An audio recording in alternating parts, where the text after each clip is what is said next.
I don't actually feel like doing a stand-up comedy today, not because I want to sit down. I don't do bad jokes like that. But it's because of this relationship that I'm in. So, how many of you have been in a relationship before, or are in a relationship? How many of you have been in long relationships? Okay, you know what? How many of you have been in long and complicated relationships? A first year at UBC, am in a long and complicated relationship with a clingy partner. Her name is Miscommunication. And miscommunication is a clingy partner, you know why? Because some of my biggest moments in my life revolve around miscommunication. You see, I'm a multilingual person. English is like my third language. Now, don't be envious because it's done a fair share of screwing up my life.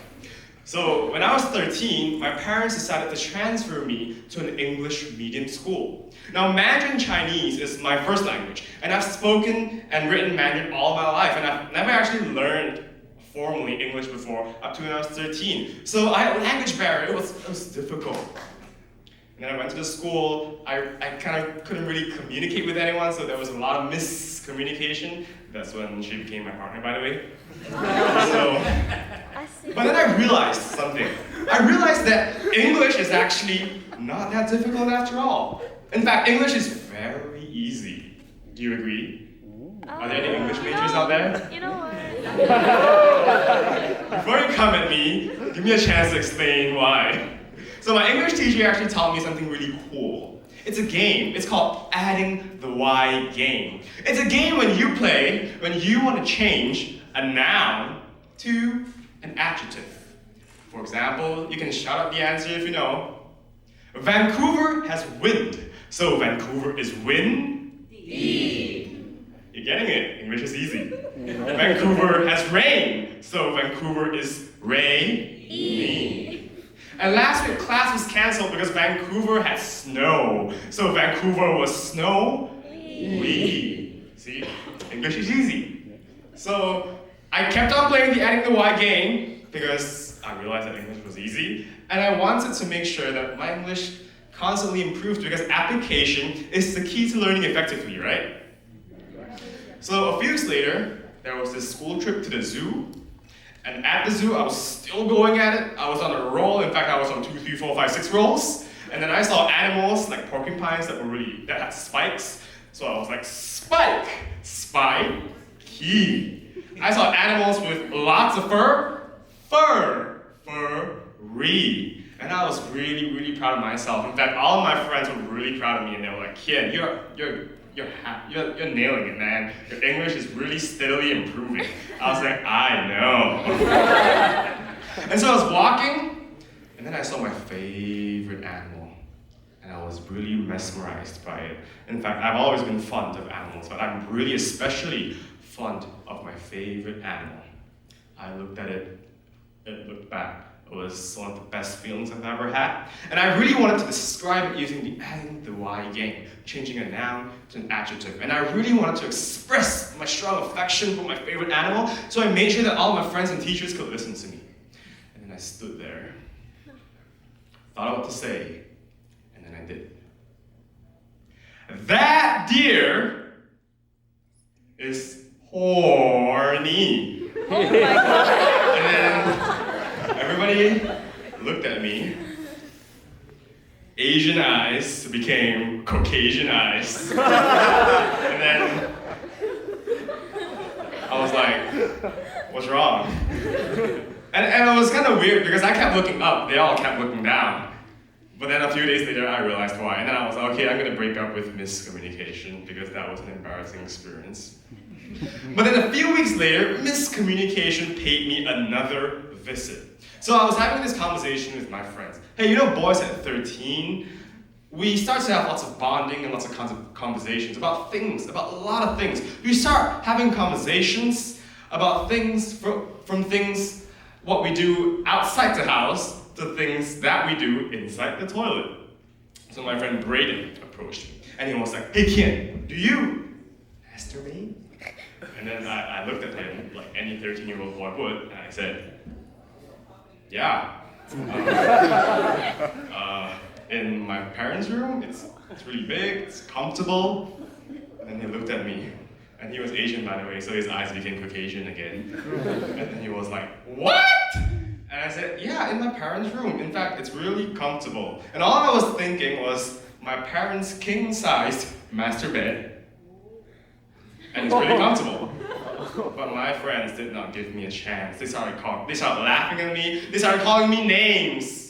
And I was really embarrassed. And the one that I can prominently remember is the boy who does it in his parents' room. And again, that was really embarrassing. But you know what? I told myself that, okay, this time I'm really gonna improve my English, not gonna have, stupid mistakes like that. And 2 years ago, when I was 18, as the charismatic and charming public speaker that I was and still am, my teacher invited me to be the MC of the school's graduation ceremony. Hey, big thing, right? As the MC, I was like the icon of the entire event. I hosted the event.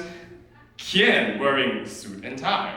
Kian speaking on stage confidently. What more can you ask for? And I was really doing a good job. I was not playing the adding the Y game. I was not confusing between masturbate and masturbate. And I was really going at it. I was standing on stage. I knew that a lot of my seniors had huge crushes on me. And people were really impressed when I was like, "Let us now welcome the graduating cohort of 2018. Everyone clapped. And then at this point, at this intervention, I had to invite my friend Kelvin up on stage with the following words. We'll now welcome Kelvin up on stage to display his prominent skills in the saxophone. Good, right? But that day, the world hated me. In fact, the microphone hated me. It went off. It had the audacity to go off when I said the syllables, "oh phone." So what the audience heard is prominent skills in the sax. And teachers were shook. And students were more excited than graduating. But that was really embarrassing, not for me, but I really pity my friend Kelvin, because that day, his performance became an anticlimax. And you see, my fellow audience, I thank you all for coming today. Miscommunication can lead to a lot of consequences. It can lead to embarrassing and humorous stories like these, and it could lead to misunderstanding, severe misunderstanding. It could lead to misunderstanding between you and your loved ones, making you guys change from being loved ones to being strangers, from being strangers to being memories. And it makes us sad.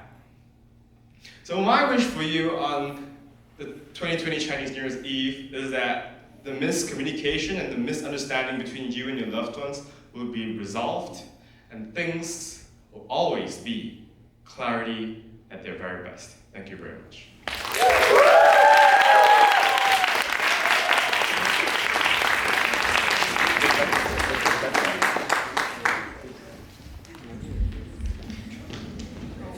Okay, you.